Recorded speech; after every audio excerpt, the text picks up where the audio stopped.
उफ, मैंने जीप की गति तेज़ की मगर उसकी उड़ने की गति भी तेज़ हो गई, पर ये आगे से नहीं हटा। फिलहाल ये कहना मुश्किल था कि कोआ मोनिका के आगे जा रहा था या मोनिका की जीप के कोए के पीछे पीछे। ओह गॉड, मैं ये जीप की सुजाड़ की तरफ ले चल जा रही हूँ। जीप को मोनिका के लिए चली जा रही थी या मोनिका को वह कोआ उस खंडर की ओर लिए जा रहा था। मैं यहाँ कैसे आ गई? काँव काँव काँव काँव। मोनिका के कदम खुद ब खुद जीप से बाहर आकर उस दिशा में उठ रहे थे। उस कोए के पीछे ही उठे जा रहे हैं मेरे कदम। मेरी आंखें कोए से क्यों नहीं हट रही हैं? खुद को रोकना चाहकर भी अपने कदमों को भीतर जाने से न रोक पाई। काँव काँव। और उसे उस हॉल तक पहुंचाकर अचानक ही उड़ता हुआ कहीं जाकर गायब हो गया कौआ। अरे वह कौआ अचानक कहाँ चला गया? और इसी पल मोनिका की स्तब्ध निगाहें उस साय पर जाकर पड़ गई। अब कौन हो तुम? ची ची ची ची ची ची। ओहो, सीलन से भरी कैसी तीखी दुर्गंध आ रही है। Anthony Anthony Gonsalves. अंधेरे कोने से निकलकर मोनिका के सामने आ गया एंथोनी। दुर्गंध अब सुगंध में बदल गई ना मोनिका? तो तुम मेरा नाम कैसे जानते हो? जिसके प्यार की महक से मेरी रग रग में बसी हो, उसका नाम भी मुझे मालूम नहीं होगा क्या? आख, मुझे कुछ हो रहा है। उफ उफ, वही को, हाँ ये मेरा साथी है। काँव काँव, प्रिंस, जो हमारे प्यार का हमेशा साक्षी रहेगा, इस लॉकेट की तरह जिसे तुम अपने गले से अलग नहीं करोगी। ये लॉकेट तुम्हारे और मेरे अटूट प्यार की निशानी बन जाएगा मोनिका। ये लॉकेट मेरी तस्वीर की तरह तुम्हारी आंखों में बस जाएगा। तुम्हारे होठों पर जब भी प्यार का जिक्र होगा तो मेरा ही नाम होगा। ओफ एंथोनी, छोड़ो मुझे। जा प्रिंस, इसे वापस ले जा। काँव काँव। इधर सूरज की बेचैन निगाहें दरवाजे पर लगी थीं। सूरज की इस बेचैनी को भांप चुके थे अदरक चाचा। इतनी रात गए, इतनी बेसब्री से तो तुम मोनिका का इंतजार ही कर रहे होगे सूरज। हाँ अदरक चाचा, 1 घंटा पहले मेरे लिए इसका संदेश रेडियो एफएम पर प्रसारित हुआ था। उसने कहा था कि वह फ़ौरन ही पहुंच रही है, मगर वह अभी तक नहीं पहुंची। लो वह आ गई। अच्छा हुआ, मैं चलती हूँ। कैसी हो मोनिका? अच्छी हूँ अदरक चाचा। मोनिका, तुम कहाँ रह गई थी मोनिका? मैं तुम्हारे लिए कितना परेशान हो गया था। Happy birthday to you Suraj. Thank you Monika. मगर फूलों पर निगाहें पड़ते ही जैसे विद्युत सी दौड़ गई उसके जिस्म में। ये क्या, मुरझाया हुआ गुलाब? मोनिका, तुम मेरे लिए मुरझाए हुए गुलाब लाई हो? नहीं, मैंने तो बिल्कुल ताज़े गुलाब लिए थे। तो फिर ये मुरझा कैसे गए? अजीबोगरीब व्यवहार है आज मोनिका का। मुझे नहीं मालूम। तुम्हें क्या हुआ है मोनिका? शायद तुम्हारी तबीयत ठीक नहीं है। सुनो तुम, ओहो चली गई। मोनिका के जाने से ही कक्ष में तीक्ष्ण बदबू है। ये तेज़ बदबू कहाँ से आ रही है?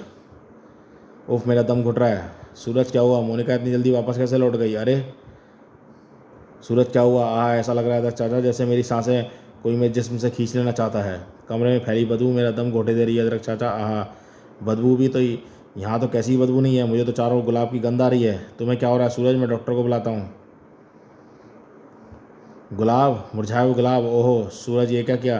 इन्हें तो मोनिका लेके आई थी। इन्हें फेंक रहा हूँ अदरक चाचा। शायद कमरा इन्हीं की प्रवेश के कारण असाधारण रूप से बदबू से भरा रहा है और बुरी तरह हाफता हुआ निढाल सा पलंग पर गिरा। हाँ देखा अदरक चाचा, फूल फेंकते ही कमरे से बदबू ही चली गई। तू ये क्या कह रहा है सूरज? मेरी तो कुछ समझ में नहीं आ रहा। समझ में तो मेरी भी नहीं आया अदरक चाचा। परेशान हो उठा सूरज। मगर परेशानियाँ तो अभी और कई पैदा होनी थी। पेचीदगियाँ तो अभी और बढ़नी थी। चीखों के बाजार अभी और गर्म होने थे। ओ माय गॉड, आग आग, उफ। इतना ज़बरदस्त शोर गूंजा। अपार्टमेंट में मौजूद एक व्यक्ति की आंखों में सिर्फ और सिर्फ मौत की दहशत भर गई। ऊपर की 6 मंजिलों में आग लग रही है। इमारत को खाली कर दो। शहर की सड़कों को रौंदती, लोगों के दिलों में सनसनी मचाती चल पड़ी फायर ब्रिगेड की कई गाड़ियाँ। वो मगर इन्हें भी वहाँ पहुँचने में शायद थोड़ी देर और लगनी थी, जबकि वो तो वहाँ पहुँच चुका था, जो समस्याओं को हल नहीं करता बल्कि उन्हें जड़ से उखाड़ फेंकता है। ओहो, ये कैसी विचित्र आग है जो निचली मंजिल की तरफ ऐसे बढ़ रही है जैसे वो पेट्रोल में डूबी हुई हो। अचानक ही दूसरी इमारत की ओर उठती चली गई उसकी निगाहें। ओह, दूसरी इमारत में भी आग लग गई। डोगा के मस्तिष्क में फुलझड़ियाँ सी फूटने लगीं। नहीं, यह आग दुर्घटना बस नहीं लगी है, बल्कि मुझे तो मामला सभी कारों में हॉर्न एक साथ बजने जैसा लग रहा है, क्योंकि इस इमारत के बाद अब आसपास सारी इमारतें भी आग लग रही हैं और सभी बिल्डिंगों में एक साथ आग लगना नामुमकिन सा है। कई इमारतों में लगी आग देखकर लोग बुरी तरह आतंकित होकर भाग खड़े हुए, सिवाय डोगा के। इस आग में धुआं नहीं उठ रहा है, इमारतों को क्षति नहीं पहुँच रही और उतना ताप भी नहीं है, बल्कि ताप तो है ही नहीं, वरना इतनी आग के सेक में मैं यहाँ खड़ा खड़ा भुन गया होता। यह आग वैसी आग नहीं है, ये तो जैसे ठंडी आग है। बिजली की तरह ये शब्द इसके मस्तिष्क में कौंध गए थे, पर इन शब्दों पर ठहर गया डोगा। ठंडी आग, जिसका प्रयोग शायद दुनिया में एक ही शख्स करता है, एंथोनी गुंजाल्वेज। तभी वहाँ फायर गूंजी उठी, फायर ब्रिगेड की टन टन टन टन टन टन टन टन। फायर ब्रिगेड की 8 गाड़ियाँ वहाँ पहुँच चुकी थी, मगर अधिकारी हतरत थे। क्या करें, उफ ऐसी आग कभी नहीं देखी, ऐसा लग रहा है ये सारा शहर जल रहा है। डोगा के जहन में आग लगी हुई थी। इन सब घटनाओं का एक ही मतलब है, वो ये कि एंथोनी इस वक्त मुंबई में है और फिलहाल यहीं पर है। शायद वो मुझे देख पा रहा है क्योंकि उसकी हरकतें वहीं पर हैं जहाँ मैं मौजूद हूँ। और वो साया किसका है? उसके सिर पर उड़ती कोई ऐसी आकृति मुझे ये समझाने के लिए काफ़ी है कि वो साया ही एंथोनी है।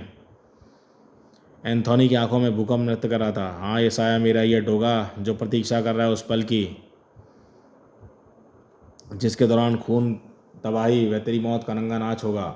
इसी दौरान एंथोनी का जिस्म हवा में कलाबाजी खाता हुआ दूसरी तरफ उछल गया।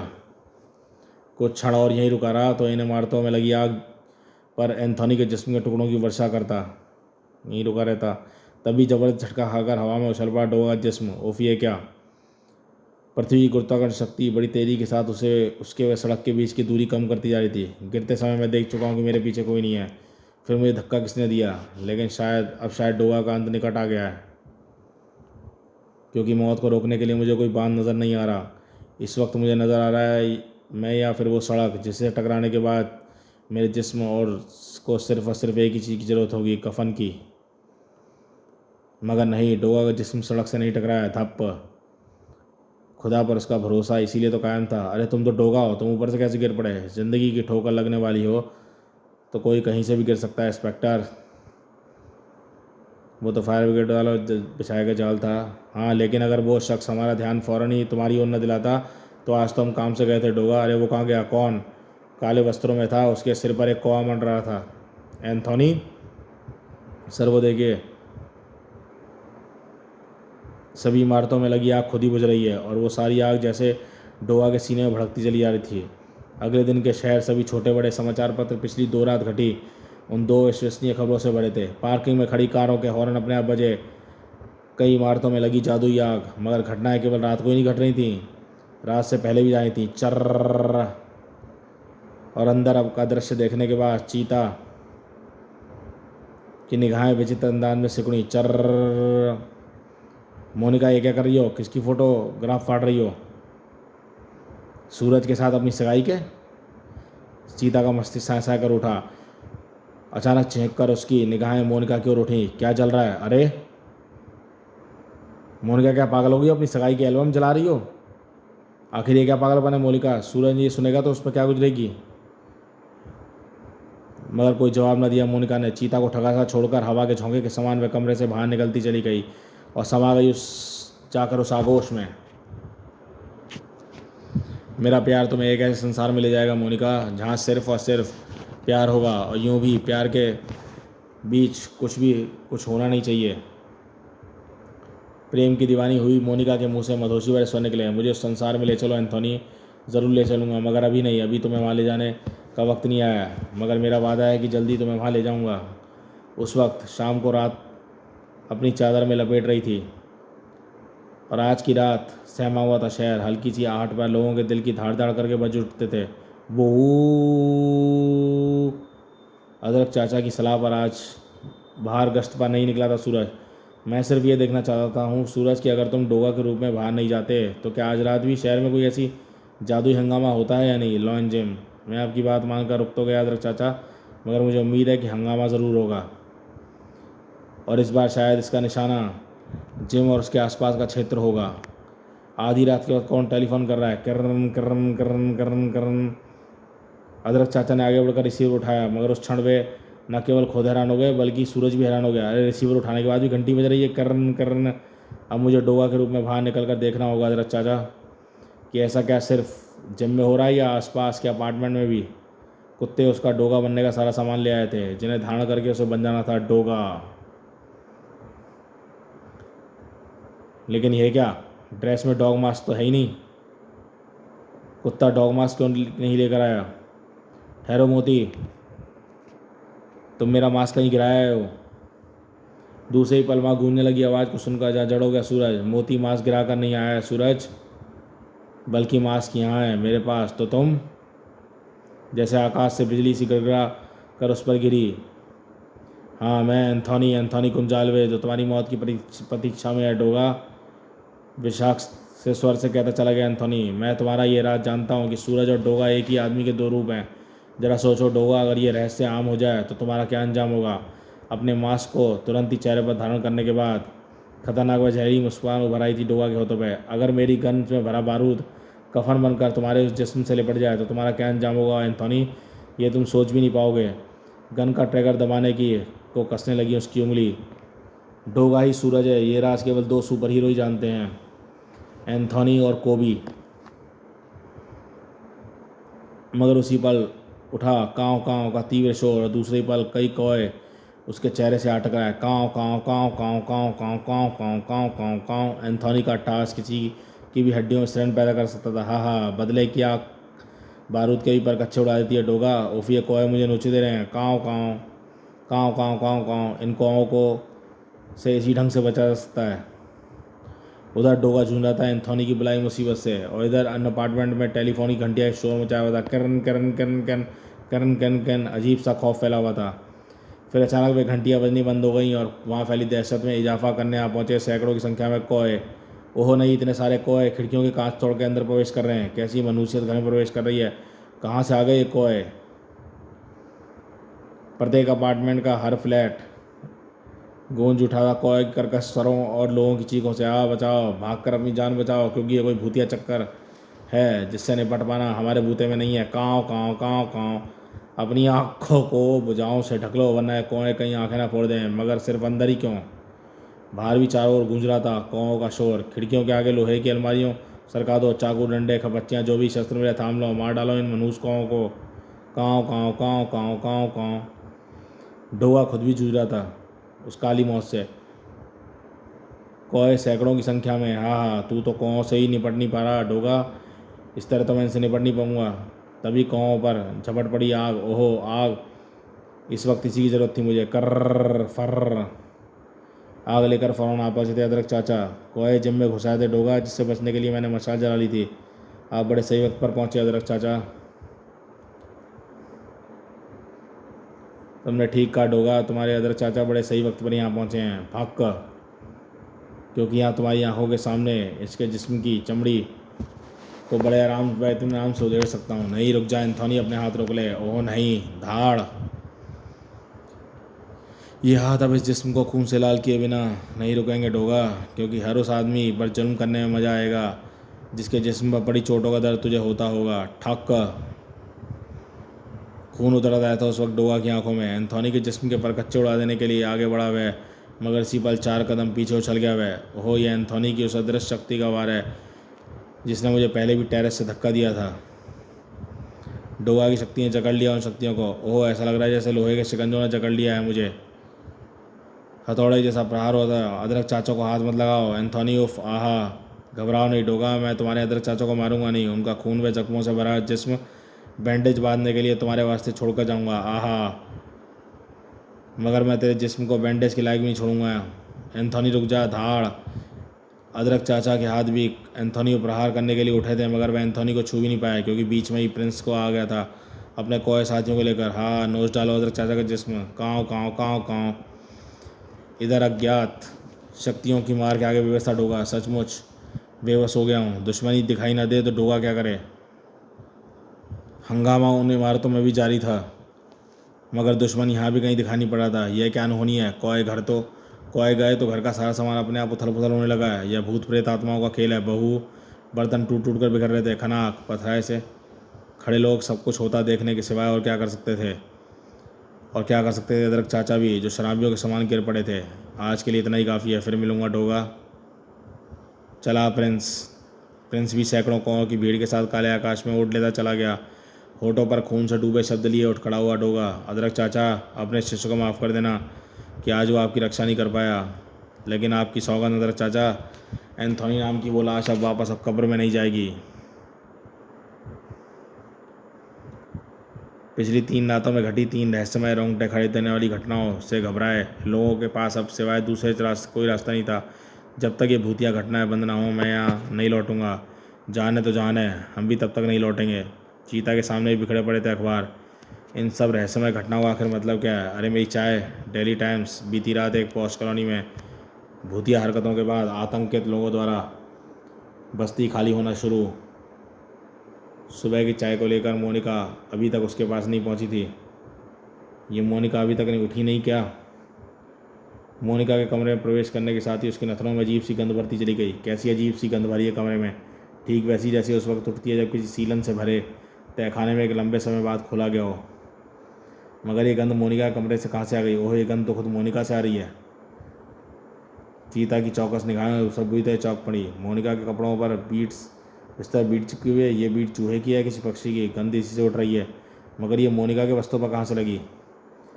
कल रात कहाँ गई थी मोनिका, जहाँ से देर से लौटी है? बेलियों में भी वैसी बीट लगी है। मोनिका कल के व्यवहार को भी मैं अभी तक समझ नहीं पाया हूँ। अब उस गंदे ने मेरे दिमाग में उथल पुथल मचा दी है। अब इन रहस्यों का पता लगाना ज़रूरी हो गया। मन ही मन कोई निश्चय कर चुका था चीता। फिर उस शाम, ओह प्रिंस, तू आ गया? मैं चलती हूँ तेरे साथ। कहाँ हो? मोनिका कमरे से बाहर निकली, मगर आज इस बात से अनजान थी कि चीता चीते की तरह दबे पाँव उसके पीछे था।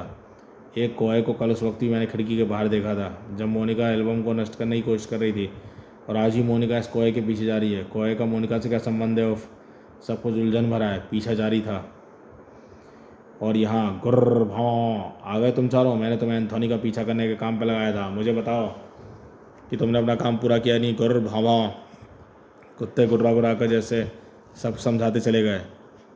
जिस दिन समझने के बाद डोगा के जबड़े शक्ति के साथ एक दूसरे पर कस गए, नसों के साथ बहते रक्त में उबाला गया। आज मैं एंथोनी से उस वक्त पर मिलूंगा जब भोर का उजाला फैलने ही वाला होगा। भोर का उजाला फैलने में भी देर थी, क्योंकि बीच में थी एक भयानक रात। इस सुनसान खंडर में क्यों जा रही है मोनिका? साए साए कर रहा था चीता का मस्तिष्क, और मन में चल रहे थे शंकाओं के तूफान। साथ ही उसने खंडर में प्रवेश किया। अरे मोनिका कहाँ चली गई? यहीं कहीं गई होगी शायद ऊपर। वैसे ये गंध फैली हुई है जैसी आज मैंने मोनिका के कमरे में महसूस की थी। इसका मतलब यह कल रात भी यहाँ आई थी, मगर क्यों? अजीब सी सनसनी है उसके जहन पर खलबली मचा दी थी। एक तूफान जहाँ जन्म ले रहा था। आओ मोनिका, आज वक्त आ गया है। आज मैं तुम्हें उस अनोखे संसार में ले जाऊँगा। कहाँ मुझे भी उसी पल की प्रतीक्षा है एंथोनी। कहाँ आओ। एंथोनी के प्रेम पाश में किस कदर फंस गई थी मोनिका। उसके एक आदेश पे शायद जान तक दे डालती। मधोशी की उसकी आंखों पर उसके शब्दों में ज़र्रे ज़र्रे में दिखाई दे रही थी। तुम्हारा वो संसार कहाँ है एंथोनी? मुझे अब सब्र नहीं होता। बस मोनिका, कुछ ही क्षण में तुम वहाँ होगी। और वहाँ पहुँचकर ठहर गया एंथोनी। आओ मोनिका, उस ओर है हमारा अनोखा संसार। तो फिर तुम यहाँ रुकोगे एंथोनी? मुझे वहाँ ले चलो। कहाँ हो तुम? अपनी मंजिल तक आ पहुँची हो मोनिका? कहाँ? सुर्ख होठी एंथोनी की आंखें भेड़िए के समान चमक रही थी। आज से यही तुम्हारे सपनों का संसार है। अपने स्वर्ग में प्रवेश करो मोनिका। मोनिका के लिए तुम्हारा आदेश सबसे बड़ा स्वर्ग है एंथोनी। प्रिंस की खामोश चमकीली निगाहें उसे कुछ समझने की चेष्टा कर रही थी। कहाँ? ड्रैकुला कैसे भाव चेहरे पर लिए मोनिका को आदेश दे रहा था एंथोनी। इस ताबूत में लेट जाओ मोनिका, और ताबूत का ढक्कन बंद कर लो। जैसे सब कुछ समझती चली गई उसकी चमकीली आंखें। काँव, और इसी के साथ भड़कती चली गई उसकी क्रोध की चिंगारियाँ। ठीक उसी पल अप्रत्याशित रूप से प्रिंस एंथोनी पर झपटा। प्रिंस, ये क्या कर रहा है? तो प्रिंस, तू मुझ पर वार कर रहा है? एंथोनी के शब्दों से ही जवाब देता तो बेफर कर उठता प्रिंस कि हाँ, वार कर रहा हूँ मैं तुम पर भी, क्योंकि तुम्हारे सीने में लगी बदले की आग तुम्हें आज एक निरपराध निर्दोष मासूम लड़की की क्रूर हत्या कर डालने के लिए उकसा रही है। रुक जा प्रिंस, रुक जा। चीख पड़ा प्रिंस। नहीं, मैं तुम्हारे साथ अभी तक देता आया हूँ, मगर तुम्हारे हाथों निर्दोष हत्या नहीं होने दूंगा। कहाँ तू पागल हो गया क्या प्रिंस? हाँ, मैं पागल हो गया हूँ। तुम्हारे बदले की आग में उस मासूम लड़की को होम नहीं होने दूंगा। ऐसा धार नहीं पड़ता क्या प्रिंस? खून का बदला खून, तुम्हारा ये कानून उनके लिए ठीक है जो दरिंदे हैं, शैतान हैं, हत्यारे हैं। उस लड़की ने तो तुम्हारा कुछ नहीं बिगाड़ा। उसमें और जूली में क्या फ़र्क है एंथोनी? तुम्हें मैं ऐसा नहीं करने दूंगा, किसी भी सूरत में नहीं, अपने जीते जी हरगिज़ नहीं। चीख चीख कर यही कहता ना प्रिंस। कहाँ? उफ, मैं समझ गया कि उस लड़की की मौत तुमसे बर्दाश्त नहीं हो रही। धाड़ पड़ा एंथोनी। मैं तुझे पहली और आखिरी बार कह रहा हूँ प्रिंस, चेतावनी दे रहा हूँ कि तुझे मेरा काम खामोशी से करने दे। समझने की कोशिश कर। इस वक्त मैं मोनिका को नहीं मार रहा, मैं मार रहा हूँ डोगा को, क्योंकि उसकी मौत इसकी सांसों की लड़ियाँ बिखेर देगी। मैं उसे एक बार में आसान मौत देकर नहीं मारना चाहता, उसे बार बार मारना चाहता हूँ, तड़पा तड़पा कर मारना चाहता हूँ। उसके शहर में आतंक मचा दूंगा, वह रोक नहीं पाएगा, और ये उसकी मौत होगी। मैं उसके हमदर्द लोगों को अधमरा कर दूंगा। ये भी उसकी मौत होगी, और तब मैं आखिर में उसे मारूंगा। कुत्तों से बहुत प्यार है उसे, उसे भी कुत्ते की मौत मारूंगा। तू मेरे रास्ते से हट जा प्रिंस, इस कब्र को मुझे बनाने दे मुझे।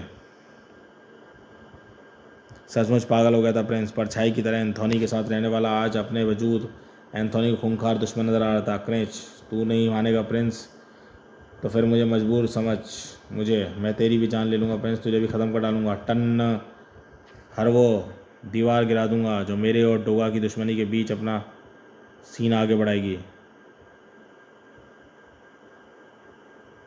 एंथोनी के हाथ में थमे बेलचे के वार से उछलकर वहाँ आकर गिरा प्रिंस, जहाँ तक मोनिका के कदमों के निशानों के सारे पहुँचे थे। उफ, ये तो वही कोआ है, मगर ये घायल कैसे हो गया? अपने जख्मों की परवाह करते हुए बेजुबान तो वह चीता की ओर खींच रहा था, किसी की तरफ ले जाने के लिए। ओह, मैं तो समझा था कि मुझ पर आक्रमण कर रहा है, मगर ये तो कुछ कहना चाहता है। पर ये क्या कहना चाहता है? ये मुझे कहीं ले जाना चाहता है, जिधर मोनिका के पाँवों के निशान जा रहे हैं। कहीं ये मुझे मोनिका का पता तो नहीं दे रहा? वहाँ तक उसे पहुँचाने के लिए होश को बैठा प्रिंस और बेइंतहा चौंक उठा। ये कौन है? मोनिका कहाँ है? ज़रूर इसे पता होगा मोनिका कहाँ है। धाड़ पड़ा चीता, ठहरो। ओह चीता! इससे पहले कि चीता समझ पाता वो उसे कैसे जानता है, एंथोनी प्रलय के समान उस पर टूट पड़ा। मौत भी कभी ठहरी है चीता? उफ, मैं जानता हूँ चीता, तू यहाँ क्यों आया? तड़ाक, अपनी बहन को बचाने, लेकिन यही जिसकी मैं यहाँ जिंदा कब्र बना चुका हूँ। एंथोनी के मुँह से इतना सुनते ही दहल गया चीता का पूरा जिस्म। कब्र? जिंदा कब्र कहाँ? बता कमीने, कहाँ बनाई है तूने कब्र मेरी बहन की? तड़ाक, सारी कब्रें खोद कर देख ले चीता, क्योंकि मैंने सभी सारी कब्रों को खोदने के बाद ही आहा उसकी कब्र बनाई है, ताकि कोई ताजी बनी कब्र तक आसानी से ना पहुंच जाए। हाँ, उसने ठंडी आग उसने ठंडी आग में जकड़ दिया था चीता को।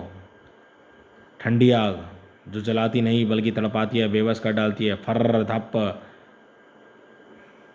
अब तू यहाँ से फटाफट टूट फूट कर ही वापस जाएगा चीता, फिर तुझसे मिलने डोगा आएगा, तब तू उसे बताना कि तुझे एंथोनी ने मारा है। एंथोनी यानी डोगा की मौत ने। ओफ, बुरी तरह चकरा कर ढह गया चीता, और उसी पल चुम की आवाज़ के साथ खंडर की एक ईंट कौंध गई। चुम! ये आया अब असली सीन मूवी का, कॉमिक्स का। थड़ की आवाज़ के साथ मिट्टी तक सिरन दौड़ गई। धाड़! धम की आवाज़ के साथ सहम गई हवा भी। धूम! और धाड़ की आवाज़ के साथ चेहरे पर भूकंप लिए सामने खड़ा था डोगा। डोगा आ गया है एंथोनी, अब चीता नहीं बल्कि तू कहेगा कि मुझे डोगा ने मारा है। धाड़! गुर्र! मोती! डोगा की पुकार पर मोती आ पहुंचा। एंथोनी, लाशें कब्रों में ही शोभा देती हैं, और आज मैं तुझे वहीं पहुंचा दूंगा। ओहो, तड़प उठा एंथोनी, क्योंकि पानी उसकी कमजोरी थी। पानी को देखकर दहशत से भर उठता था एंथोनी, दिमाग की समस्त नसें झंझना उठती थीं। आहा नहीं, आंखों के आगे नाचते थे वो दृश्य, जब पानी में डूबकर तड़प तड़प का दम तोड़ बैठा था वो। हाइड्रोफोबिया का शिकार वह आज भी था, और डोगा उससे पिछली टक्कर के कारण उसका ये रहस्य जानता था। अब उसके होठों पर सिर्फ एक ही नाम था, प्रिंस। आहा, मुझे बचा प्रिंस, रोक वरना मेरे बदला अधूरा रह जाएगा। ये मर्द और मुर्दा कॉमिक्स में पता लगा था डोगा को पानी एंथोनी की कमजोरी है। घायल प्रिंस उसकी आवाज़ सुन भी नहीं रहा था। पानी के सामने व्यवस्था है एंथोनी, और व्यवस्थित उसकी शक्तियाँ। तेरी एक कब्र नहीं बनाऊंगा एंथोनी। हाइड्रोफोबिया, जलन तक पानी से डरने का रोग, तेरे जिस्म के टुकड़ों, सैकड़ों टुकड़ों को पूरा कब्रिस्तान बनाऊंगा। धाड़! पीसियों कुत्तों से शोर से कांप उठी खंडर की धरती। वो देख, तेरी चमड़ी उधेड़ने के लिए चली आ रही है मेरी कुत्ता फौज। कर वफ वफ, भयानक ढंग से गुर्राते हुए कुत्ते एंथोनी पर झपटे। आहा नहीं! प्रलयंकारी हंसी होठों के लिए क्या उठा डोगा। देख एंथोनी, भोर का उजाला फैल रहा है। ये भोर तेरी दहशत में जी रहे लोगों के जेहन से मौत का अंधेरा भी दूर कर देगी, क्योंकि आज तेरे शरीर की क्रियाएं शांत होते ही मैं इस जिस्म को जलाकर राख करने वाला हूँ। नहीं! अपने ही मस्तिष्क को नियंत्रित करता लखड़ाता सा उठ गया चीता। डोगा, मोनिका, उसे बचा लो, उस शैतान ने उसे किसी कब्र में बंद कर दिया है। मोनिका! चीता होश को बैठा, मगर ये सुनते ही डोगा की धमनियों में बहता लहू जैसे उसकी कनपट्टियों पर बजने लगा,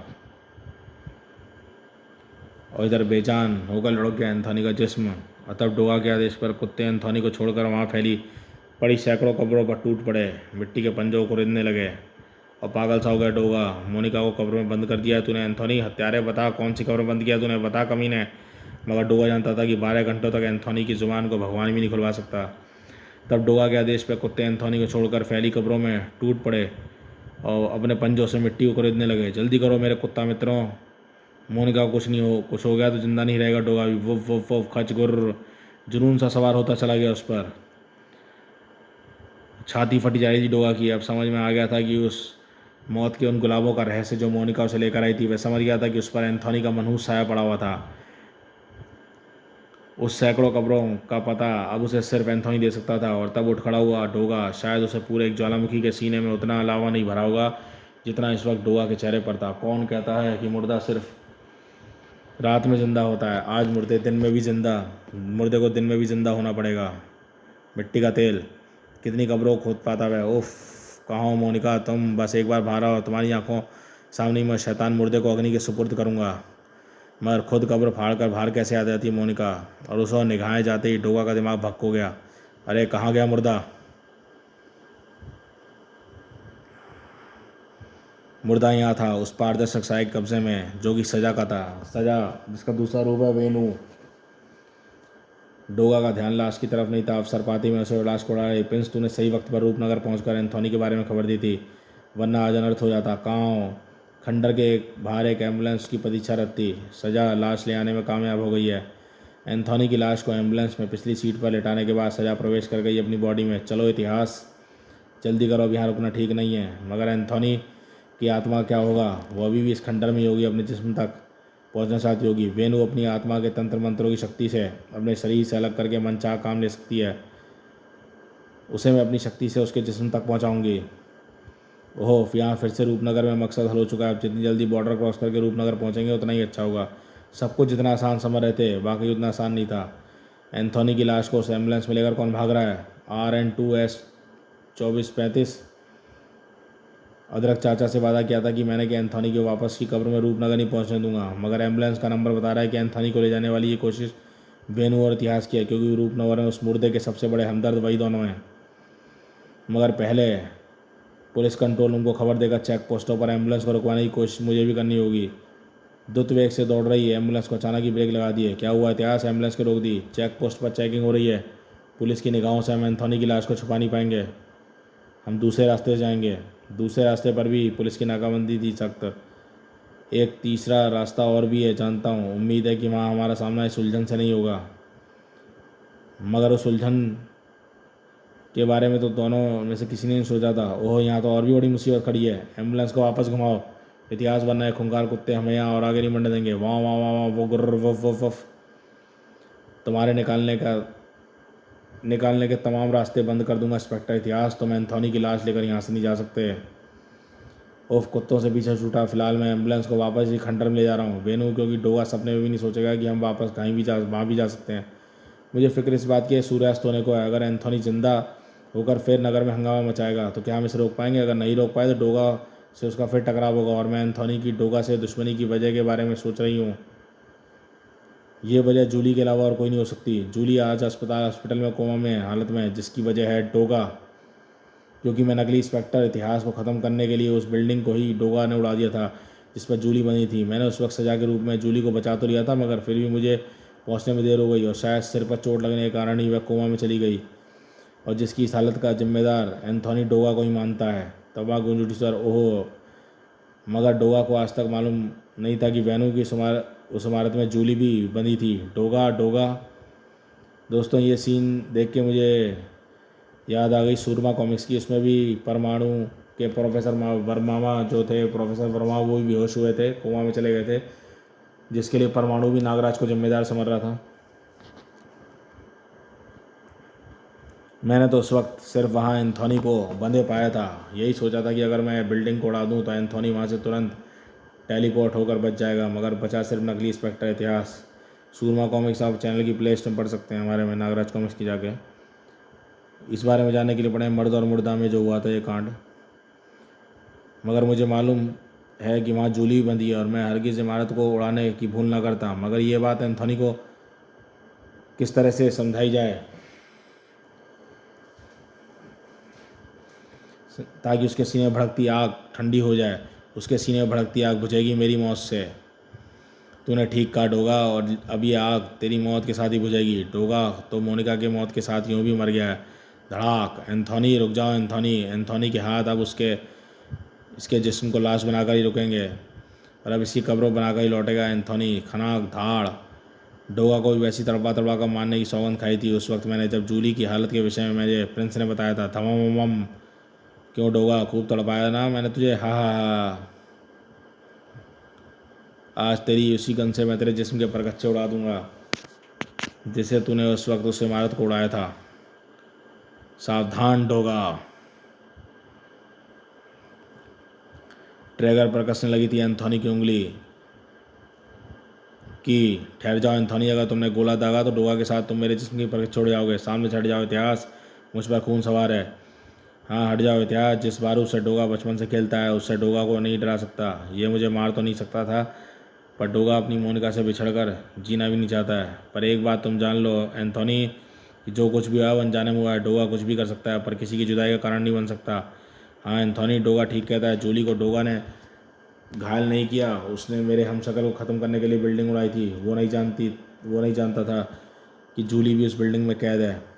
लेकिन फिर भी तुम खून करना चाहो तो कर डालो। बदले की आग में तुम अपनी इस मुर्दा ज़िंदगी के असली मकसद को भूल गए लगते हो एंथोनी। तुम भूल गए हो तुम्हारी अत्यंत आत्मा निर्दोष लोगों की ज़िंदगी बचाने के लिए और शैतान मुजरिमों को मौत देने के लिए दोबारा तुम्हारे जिस्म में लौटी है। डोगा के हाथों में जो हुआ है वो अनजाने में हुआ है। देखो इसे एंथोनी, ये चाहता तो अपनी गन से तुम्हारे जिस्म में चीथड़ आया था मगर इसने ऐसा ना करके गन गिरा दिया। मुझे अफसोस है एंथोनी कि तुम इसका मतलब भी नहीं समझे। इसका मतलब मैं तुम्हें समझाता हूँ। इसका मतलब है बलिदान, क्योंकि हकीकत जानने के बाद ये खुद जूली की जहालत के लिए जिम्मेदार मानकर खुद तुम्हारा गुनहगार मानना है। मगर तुम भले ही इसे उड़ा दो एंथोनी, मगर तब ये तुम्हारी हार होगी। हाँ तुम्हारी हार होगी। जूली को इस हत्या का पता चलेगा तो वो तुम्हें कभी क्षमा नहीं करेगी, कभी नहीं। नहीं। दूसरे ही पल एंथोनी के हाथों से गन छूट गई। तुमने मुझे सचमुच एक बड़े गुनाह से बचा लिया इतिहास। मैं तुम्हारा गुनहगार हूँ डोगा। तुम जो चाहो मुझे सजा दे सकते हो। तुम्हारी सजा यही कि तुम वापस लौट जाओ। ऐसे नहीं लौट सकता डोगा, ऐसे नहीं लौट सकता। इस बेगुनाह को तुम्हें सौंप कर ही लौटूंगा। मोनिका, इस लॉकेट के कारण ये मेरे सम्मोहन में बंधी मेरा आदेश मानने पर विवश थी। ये जिंदा है डोगा। मैंने इसके हवा की निकासी के लिए इसके ताबूत के ऊपर से ज़मीन पे ये पाइप लगा रखा था क्योंकि मेरी दुश्मनी तुमसे थी। मोनिका की जान मैं कैसे ले सकता था। आओ एंथोनी अब चलें। डॉक्टरों ने तुम्हारी जूली को खतरे से बाहर बता दिया है। समाप्त। तो दोस्तों ये शानदार कॉमिक ठंडी आग यहीं पे समाप्त होती है।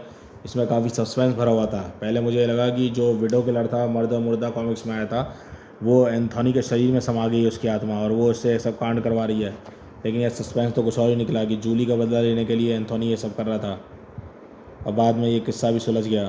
तो दोस्तों ठंडी आग कॉमिक्स कैसी लगी मुझे बताइएगा। बहुत ज़बरदस्त कॉमिक्स थी और चैनल पर फर्स्ट टाइम आया चैनल को सब्सक्राइब कर लीजिए ऐसी ऑसम कॉमिक्स के लिए। चलिए मिलते हैं फिर किसी और कॉमिक्स में। देखते रहिए कॉमिक्स माय लाइफ चैनल।